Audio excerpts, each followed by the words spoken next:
जय हिंद बच्चों। आज हम हिंदी व्याकरण का पाठ पढ़ेंगे। संज्ञा संज्ञा किसे कहते हैं इसके बारे में हम पढ़ेंगे। कक्षा 7 में ये पाठ 12 है और कक्षा 8 में ये पाठ 14 है।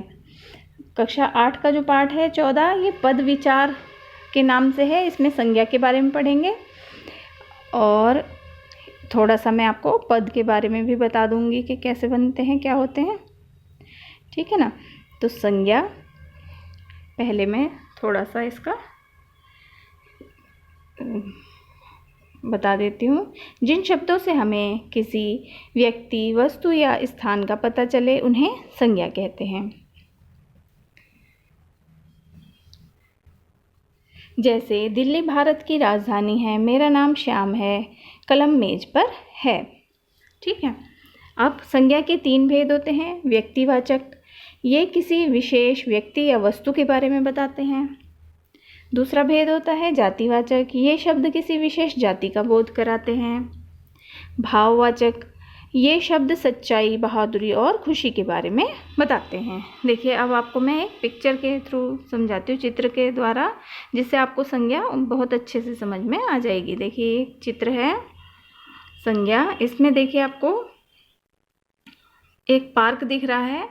इसमें देखिए बहुत सारी चीज़ें हैं, जैसे पहाड़ हैं, चौकीदार है, बच्चे हैं, लड़कियां हैं, झूला है, माली है, एक औरत बच्चे को घुमा रही है, एक आदमी बेंच पे बैठा है, फल लगे हुए हैं पेड़ पर, पक्षी बैठा है। तो यहाँ पर सभी चीज़ों के कुछ ना कुछ नाम हैं। ऐसे ही यहाँ पर देखिए फूल भी दिख रहे हैं आपको इस चित्र में। तो इन सब के कुछ ना कुछ नाम हैं। मैंने जैसे अभी बताया, पहाड़ है, लड़कियां हैं, बच्चे हैं, चौकीदार है, सड़क दिख रही है, झूला दिख रहा है, पेड़ दिख रहे हैं, पक्षी दिख रहे हैं। तो ये सब कुछ ना कुछ इनके नाम हैं। तो जैसे व्यक्तियों के नाम, अब इनमें जो जो आदमी हैं व्यक्ति, जैसे सचिन तेंदुलकर, फिर अध्यापक और विनोद, इस बच्चे का नाम विनोद है। जैसे ये किसान है ना, ये मदर टेरेसा, ये दर्जी, महात्मा गांधी जी, सैनिक और ये पिता, ये व्यक्तियों के नाम हो गए। ठीक है। ऐसे ही वस्तुओं के नाम हैं। वस्तु के नाम जैसे ये किताब है, मेज है, जूता है,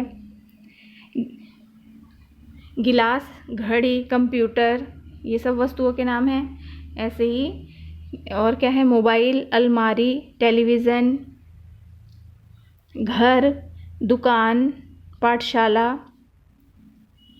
और ये है आपका मॉल और इंडिया गेट, गांव भी एक नाम हो गया स्थान का। ऐसे ही अस्पताल, ताजमहल, अक्षरधाम मंदिर, ये भी नाम है। बस अब आ गए प्राणियों के नाम। प्राणी जैसे मछली, तितली, बतख, कुत्ता, शेर, जिराफ, मोर, तोता, मक्खी। अब आ जाते हैं भावों के नाम। भावों के नाम जैसे ये आदमी मेहनत कर रहा है, दूसरा ये बच्चे खुश हो रहे हैं, यहाँ पर इस आदमी को गर्मी लग रही है, ये खाना बना रही हैं तो इन्हें थकावट हो रही है। ऐसे ही ये बैठी हैं तो इनके घुटनों में दर्द हो रहा है, दर्द। और ये यहाँ पर इंडिया गेट पर झंडा फहराया जा रहा है, आज़ादी का दिन है, देखिए, है ना। तो ये सब भाव हैं। मेहनत, खुशी, गर्मी, थकावट, दर्द, आज़ादी, ये सब भाव हैं। भाव जिनको हम महसूस कर सकते हैं, छू नहीं सकते हैं, ये भाव हैं। ठीक है।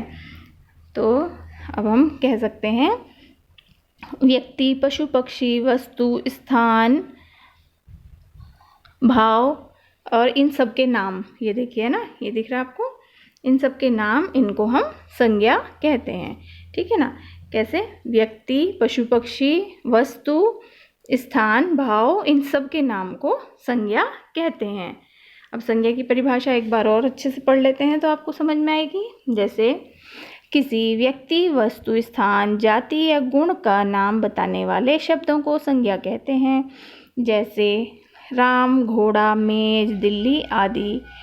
नोट, यहाँ पर ध्यान क्या देना है, ध्यान देने वाली बात कौन सी है कि संज्ञा में वस्तु के अंतर्गत सभी पशु, पक्षी, त्योहार, धर्म, दिनों के नाम भी आ जाते हैं। ठीक है, अब आगे आ जाती है संज्ञा के 3 भेद होते हैं, व्यक्तिवाचक संज्ञा, जातिवाचक संज्ञा और भाववाचक संज्ञा। सबसे पहले व्यक्तिवाचक संज्ञा के बारे में जान लेते हैं।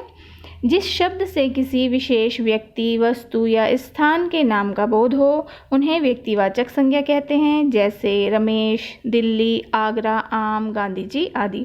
इसमें विशेष व्यक्तिवाचक संज्ञा क्या है कि माने विशेष व्यक्ति, किसी व्यक्ति या किसी वस्तु जो विशेष उसका नाम पहले से ही है उस चीज़ का, या स्थान कोई ऐसा है जिसका नाम बहुत सभी लोग जानते हैं, तो विशेष व्यक्ति, वस्तु, स्थान के नाम का जो बोध कराते हैं उन्हें संज्ञा कहते हैं। जैसे रमेश, किसी बच्चे का नाम है रमेश, तो वो बचपन से लेकर बुढ़ापे तक उसका नाम रमेश ही रहेगा। दिल्ली, जैसे दिल्ली भी हमारे भारत की राजधानी है तो वो दिल्ली ही है उसका नाम। आगरा है ना, जगह का नाम है।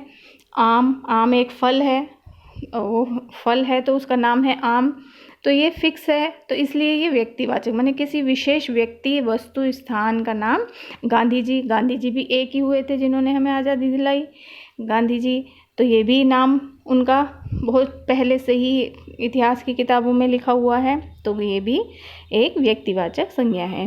यहाँ पे नोट, ध्यान देने योग्य बात क्या है, व्यक्तिवाचक संज्ञा के अंतर्गत सभी व्यक्तियों के नाम, नदियों के नाम, फूलों के नाम, त्योहारों के नाम, शहरों के नाम, फलों के नाम, पर्वतों के नाम, पुस्तकों के नाम आ जाते हैं। ठीक है, अब उदाहरण से देख लेंगे। जैसे पर्वतों के नाम हिमालय, पुस्तक का नाम बाइबल है ना, और त्योहार का नाम दीपावली। ऐसे ही शहरों के नाम में जैसे गुलाब फूलों का नाम हो गया, और कानपुर शहर का नाम हो गया, गंगा नदी का नाम हो गया, नदियों का नाम है ना आदि। तो ये इनके नाम फिक्स है, मतलब इनके नाम पहले से ही हैं जिनके बारे में हम जानते हैं, इनको हम नहीं बदल सकते हैं, बदल नहीं सकते हैं। तो ये विशेष व्यक्ति, वस्तु, स्थान का बोध करा रहे हैं, इसलिए ये व्यक्तिवाचक संज्ञा है। ऐसे ही जातिवाचक संज्ञा आ जाता है। जातिवाचक संज्ञा से हमें किसी जाति का पता चलता है, जाति उसके पूरी जाति का पता चलेगा। जैसे बच्चे कहेंगे तो कि बहुत सारे बच्चे, कहने से ही पता चल रहा है। पुस्तक और पशु, फूल आदि, ठीक है ना, ये जातिवाचक में आ जाते हैं। कि पशु कहेंगे तो पशु में सारे पशु आ गए, पुस्तक कहेंगे सारी पुस्तकें आ गई, और उसमें से अगर किसी विशेष पुस्तक का नाम कहेंगे तो जैसे रामायण, तो वो व्यक्तिवाचक हो जाएगा, क्योंकि रामायण एक पुस्तक है लेकिन वो ग्रंथ है, उसका नाम रामायण पहले से ही इतिहास की किताबों में है, इसलिए वो व्यक्तिवाचक होगी। जातिवाचक में क्या होता है, अगर हमने पुस्तक कहा है तो पुस्तक कोई सी भी पुस्तक हो सकती है, हिंदी की, गणित की, विज्ञान की, कोई भी पुस्तक आ सकती है। पशु ऐसे ही कोई भी पशु हो सकता है, बहुत सारे पशु पक्षी हैं उनमें से कोई भी हो सकता है। ऐसे ही फूल भी कोई भी फूल हो सकता है आदि, ये जातिवाचक संज्ञा होती हैं।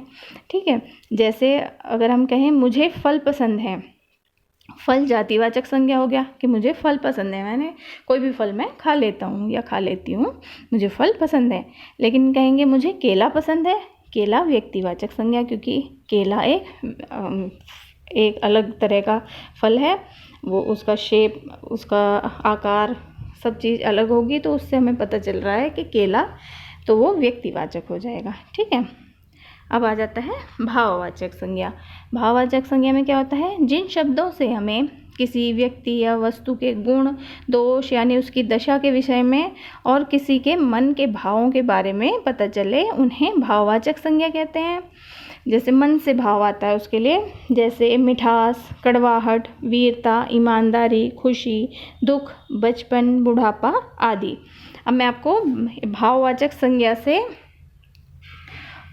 और बनाना बताऊंगी। जैसे भाववाचक संज्ञा से हम कई सारी बना सकते हैं, जैसे क्रिया शब्दों से भाववाचक संज्ञा बनाना। भाववाचक संज्ञा कैसे बनाते हैं, ये जैसे है मुस्कुराना, इसमें छिपे हुए भाव का क्या नाम है, मुस्कुराना यानी मुस्कुराहट, इसके अंदर जो छुपा हुआ भाव है मुस्कुराहट। ऐसे ही भटकना, इसमें छिपा हुआ भाव क्या है, भटकन, के भटक गए हैं, भटकन। ऐसे ही चलना, इसमें छिपा हुआ भाव क्या हो सकता है, ये क्रिया शब्द है ना। चलना का चाल, ये हो जाएगा आपका चाल भाववाचक संज्ञा। हंसना, इसमें छिपा हुआ भाव क्या है, हंसी। ठीक है, ऐसे ही और जान लेते हैं क्रिया शब्दों से भाववाचक संज्ञा बनाना। जैसे रोना एक क्रिया है और भाववाचक संज्ञा बनाएंगे तो क्या होगा, रुलाई। धोना धुलाई, खेलना खेल, बहना बहाव, फिसलना फिसलन, उतरना उतार, चढ़ना चढ़ाओ, बचाना बचाओ, उछलना उछाल। ठीक है, अभी और आपके आ जाते हैं ये विशेषण शब्दों से भाववाचक संज्ञा बनाना। विशेषण शब्दों से भी हम भाववाचक संज्ञा बनाते हैं, जैसे ठंडा ठंडक। ठीक है, विशेषण शब्द हैं ये, और इधर इससे हम भाववाचक संज्ञा बनाएंगे। तो ठंडा से ठंडक, गर्म से गर्माहट या गर्मी भी कह सकते हैं, ऊंचा ऊंचाई, पराजित पराजय, सुंदर सुंदरता, काला कालिमा, लाल लालिमा, मूर्ख मूर्खता, दुखी दुख, अज्ञानी अज्ञान, सदाचारी सदाचार, चालाक चालाकी, कोमल कोमलता, कठोर कठोरता, मीठा मिठास, खट्टा खटास। इसमें हम जो आखिरी का शब्द होता है उसमें बदलाव लाते हैं तो ये भाववाचक संज्ञा बन जाते हैं। और विशेषण शब्द हैं देखिए, जैसे कड़वा कड़वाहट, सुगंधित सुगंध, दुष्ट दुष्टता, भला भलाई, थका थकान, भक्त भक्ति, एक एकता, दूर दूरी, निकट निकटता। इन्हें आप पढ़ लीजिएगा और एक बार। अब आ जाता है जातिवाचक शब्दों से भाववाचक संज्ञा बनाना। जातिवाचक से हम भाववाचक कैसे बना सकते हैं, जैसे इधर जातिवाचक संज्ञाएं हैं और ये भाववाचक बनाना। जैसे पुरुष, पुरुष का पौरुष या पौरुषत्व भी, इसमें प्रत्यय लगा देंगे, आधा तय और वह प्रत्यय लगा दिया तो बन गया पौरुषत्व। फिर नारी नारीत्व, ऐसे ही व्यक्ति व्यक्तित्व, बच्चा बचपन, दोस्त दोस्ती, शत्रु शत्रुता। फिर आ जाता है भ्रात भ्रातृत्व, तत्व जो है इसमें पीछे हमने प्रत्यय लगा दिया, भाई भाईचारा, मिठाई मिठाई से मिठास, ये विशेषण में भी आ गया है और जातिवाचक में भी आ गया है।